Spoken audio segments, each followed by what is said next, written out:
You know, there's something bigger than the border between Canada and the United States. Something that binds our lands together better than any international boundary ever could. I'm on a journey to explore that essential element, Aboriginal people. And so I'm using the border as a guide to meet as many fascinating people in as many interesting places as I can. This is about our history, our culture, and our future. Because for me, the border is not a boundary. It's something completely different, and I call it the medicine line.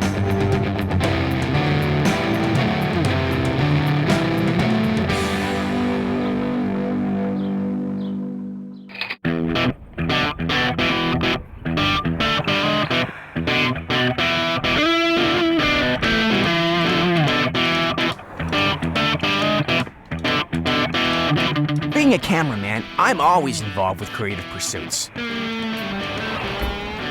I consider my work to be creative, so I really enjoy meeting other artists to trade stories and ideas.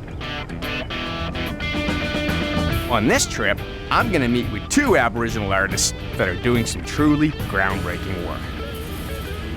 And I'm starting my journey in the USA, just across the border from the shore of Lake Ontario.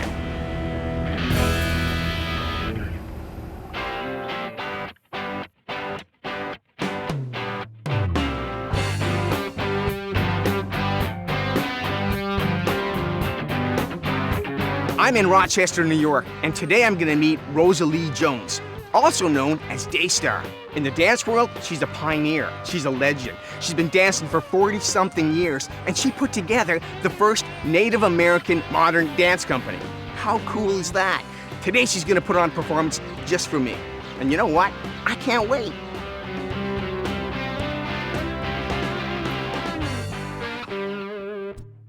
But just before the show, Daystar invited me to see what a rehearsal is all about and tell me a bit more about what she does for a living.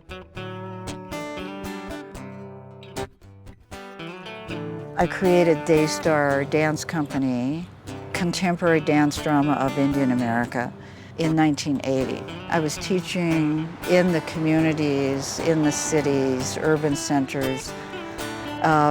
So I guess it was my field work, it was my initiation, it was my time to interact with people in many different ways.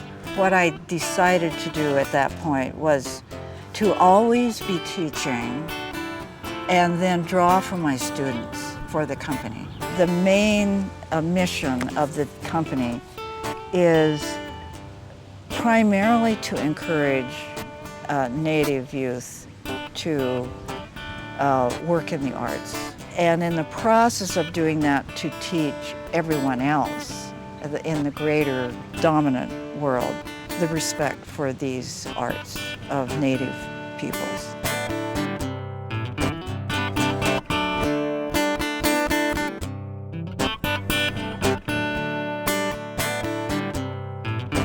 I realized I need to express who I am.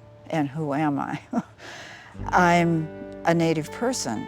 That's what should be created from my efforts as an artist. Otherwise, why do it? I began looking again at the trickster stories from the Blackfeet, from the Cree, the creation stories, and then I started looking at other nations' stories. It was such a wealth of material. This was the beginning, really. I have tried to bring women's traditional, women's shawl, grass dance, fancy dance into the modern dance vocabulary and enrich the Western-based dance vocabulary with those cultural dances. I was born on the Blackfeet Reservation in Montana. However, I am not Blackfoot myself. We have ancestry through my mother, what we call French Cree. My parents totally supported my interest in the arts.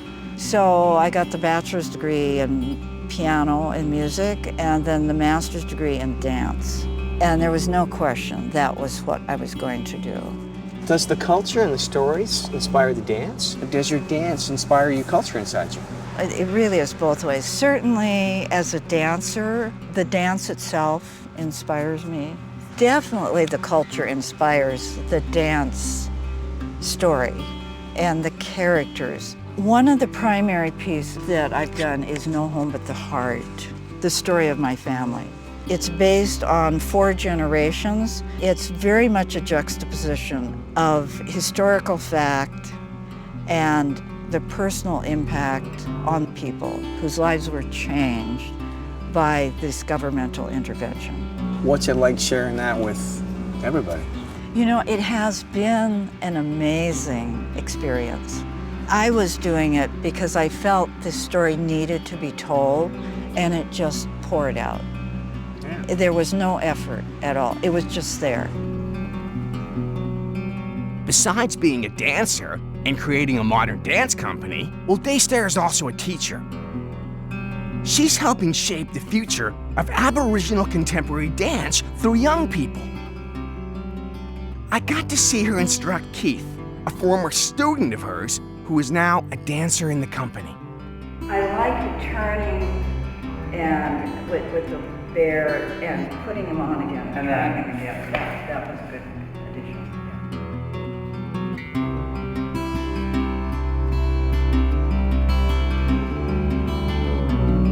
You know, it's really neat to see it all come together. Daystar evaluating each and every detail. But she also takes the time to let the dancers put their own spin on it and make it theirs. Because she's been performing for so long, her confidence on stage and her commitment on stage just brings your character to life. Automatically, like the moment you see her eyes, you see her character, and you're there. She's so comfortable on stage. She's so meticulous in her work and her perfectionism, but at the same time, she's very encouraging, and she's just as easily complimenting you as she is giving you a constructive criticism. And that meticulousness, I think, is fundamental to any performance. She has a vision, and she just goes for it, and she works at it until it's clear.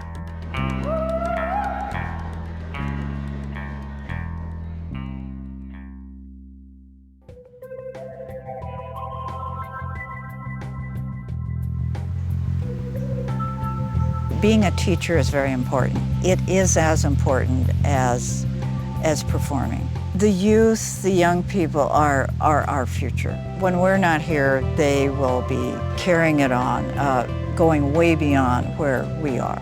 They will do so much more, so much better. The end result really is not the performance. The end result is the process and how this changes people's lives and how people become more who they really are. They become better people, they become more empathic people, they build better communities, they interact with each other on a human level.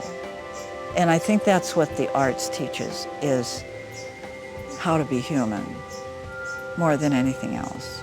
I once had a phrase that I used in a concert, making the invisible spirit visible. And I feel that that is what dance, all art can do, but what particularly contemporary native or native modern dance can do. It can reveal that inner spirit. Now that I know what Daystar does, it's time to stop talking and start dancing. So I'm headed to her regular studio space to see her perform an original dance.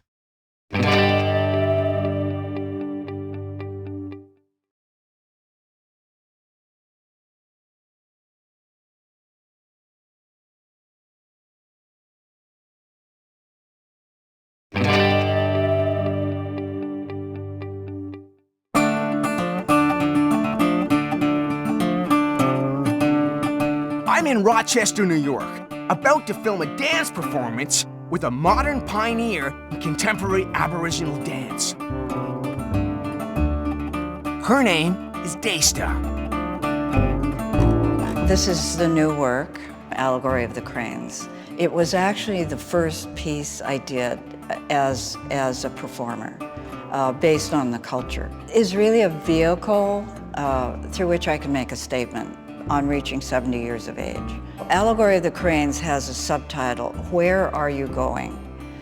And Tsamaki Ta Kitapapa is the Blackfoot way of saying that. And some of the major characters are Thunder, Kasitsikam, and the Alone Woman, Nitsiripa, Aki, and Napi, Old Man. I've incorporated intertribal dance as a vocabulary as much as possible. It's a movement language, really.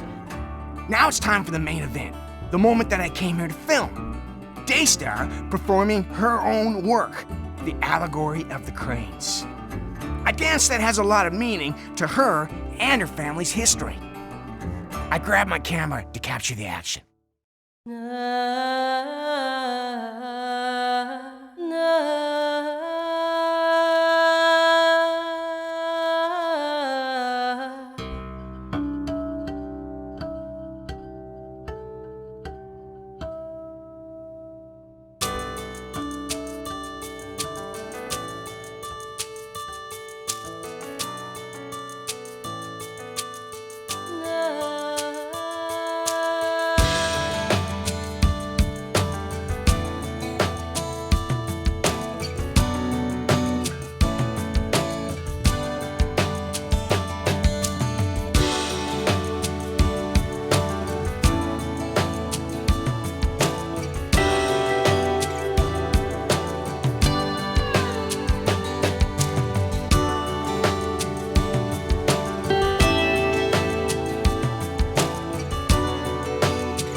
So it seems to me that Daystar has accomplished all the goals she set out for herself and more.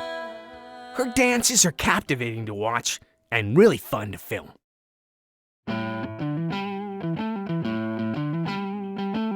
I'm leaving Rochester and headed back to Winnipeg to meet up with a young visual artist who's creating quite a buzz on the art scene. The crazy part is, I have a connection to him. We're from the same area and also from the same band. His name is Jordan Bennett, and he hails from Stephenville Crossing, Newfoundland, and that's very near to Flat Bay. My whole First Nation bloodline comes from there. He's in Winnipeg to put on a show at the Urban Shaman Gallery. But before he got set up there, we sat down and he told me what he's been up to. Dana Warren, the gallery curator, helped fill me in about Jordan's exhibition here. Somehow I know this is gonna blow my mind. Urban Shaman has been here since 1996. It's a totally contemporary Aboriginal art gallery. We're a non-profit organization, so we're not a larger gallery or a public gallery. We usually program about 6 to 9 shows a year. We have 2 separate programs. We run the visual art main gallery and then the new media gallery. And Jordan Bennett is the special that we're focusing on right now. And so he's doing a new media piece in our Marvin Francis media gallery here at Urban. We try to stay away from traditionally based arts. A lot of artists kind of rely on their cultural background to kind of inform the work, but it's more like contemporary materials like video, photography, installation work like sculpture. Jordan's show is called Skull Stories, and we kind of generate new media through like video art using kind of contemporary and computer-based digital culture. So with this piece, he's kind of mixing all 3 of those ideas together. But this one, he wanted to kind of branch out more into looking at nature and the physical world, taking these molds of different skulls from animals, and then mixing it up with the video and using a USB cord to try and kind of give the idea that the animal's experience is being digitally enhanced through projection. So what the animal went through is what's being projected onto the screen. for Jordan Bennett's work to cross over different boundaries, different borders, especially international borders.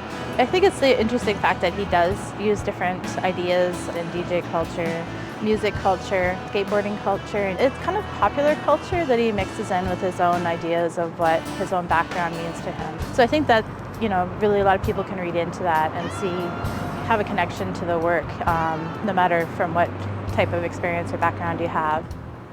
Tell me about your inspiration for all your art. A lot of it comes from wanting to learn more about my Mi'kmaq heritage. But the only way I could really interact and grasp it was through popular culture and media. My first skateboard was this image of this eagle. And I looked back in the past, I kept all my skateboards, and every single one of them had Aboriginal motif. So then that kind of branched me into like, oh, this is kind of cool. This popular culture is taking hold of these images. So a lot of my stuff deals with stereotypes and different things. So what I try to do with a lot of my artwork is I try to reclaim these images. A lot of these works, I get the ideas coming from how popular culture has grabbed onto it and how it has reappropriated it. So for example, I did a piece based on Marcel Duchamp's wheel, which is a very famous piece where he just took these objects, which one of the objects was a stool, another one was a bicycle wheel, and he just jammed the two together. And in Newfoundland, we would have called that folk art. No one wanted to throw away stuff because it took so long to get these objects. So they wanted to give these objects new life. So what I did for the piece is I reappropriated his wheel, so I call it reappropriating the wheel. Turned the wheel into a dream catcher, and then used a stool that you would say find at powwow grounds that you give to an elder if they were retired. So I mashed those two together. So for me, I try to grab these things that people see and are so common with and give them new life again. So another piece that I've done that's had these skateboards, and what I did is I carved them, intricately carved them into snowshoes. So that the wood actually weaves in and out, so it resembles an actual snowshoe. I had the skateboard truck, I carved it a moose antler. So, you know what I mean? Like I try to take these objects that are so common and then kind of reverse their role. It's being well received by youth. I think that's the most important part, because when youth grab a hold of it and they can identify with it, I think that goes a lot farther. So I speak to youth and elders through both video, sculpture, performance, and my paintings. So hopefully it'll just reach out farther and farther into the world, hopefully more indigenous cultures. Tell me a little bit about the teepee or the wigwam that you made for the women of Newfoundland. Recently they had these teachings about the cycles of the moon, the 13 stages of the moon, and they wanted to get that point across to people when it came up, and they wanted to be about this healing and this process that they went through and these life lessons. So I wanted to give it that contemporary twist. So I have on the side of it, it's this face of this young woman, and her hair is flown into the wind. And it's just giant black swirls that are going through. And I have a bunch of traditional symbols that you would have found on petroglyphs back in the day. And I kind of had the two stages of it. So you have this traditional 8-point star, and then also on the bottom, it's the contemporary 8-point star. So it's this young and old, just as the tent was made for the elder, like for grandmothers, but it's this young woman. So it's like this stage between the young woman and the elder. The moons themselves, they go through all the stages right around the entire thing. It's such a beautiful space in Flat Bay, and the sky is huge, and I just want these colors to pop up against the sky. This wigwam might outlive you. Like this, what do you think of that? I think it's amazing. It's the crazy thing about art is that, it's gonna be here long after you're dead, and it's your legacy.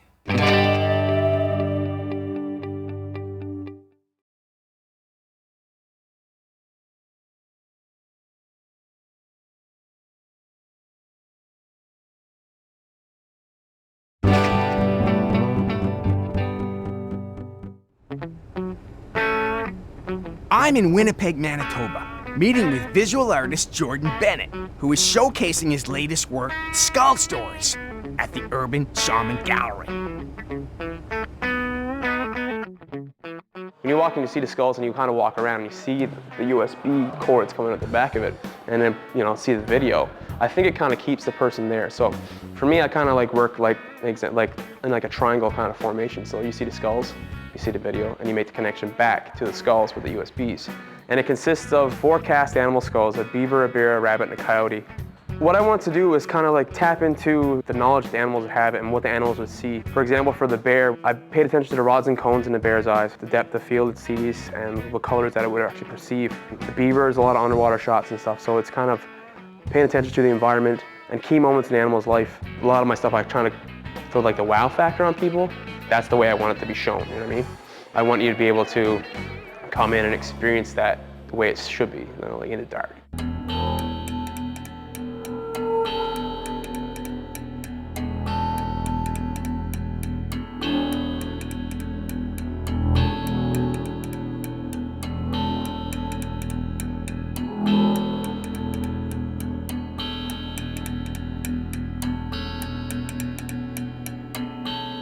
These skulls are pretty cool.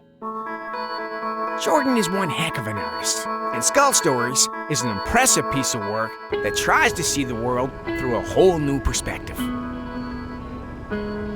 It's clear that he's searching for ways to connect himself and others to his Mi'kmaq culture and language. It's no wonder his work has traveled across Canada and internationally. Meeting him, as well as Daystar, a pioneer in her field and still actively working, is inspiring. Both are ensuring Aboriginal creativity and culture are front and center in the public eye. It's their unique talent in what they do that gives them both the ability to tell powerful stories and create images that will last a lifetime.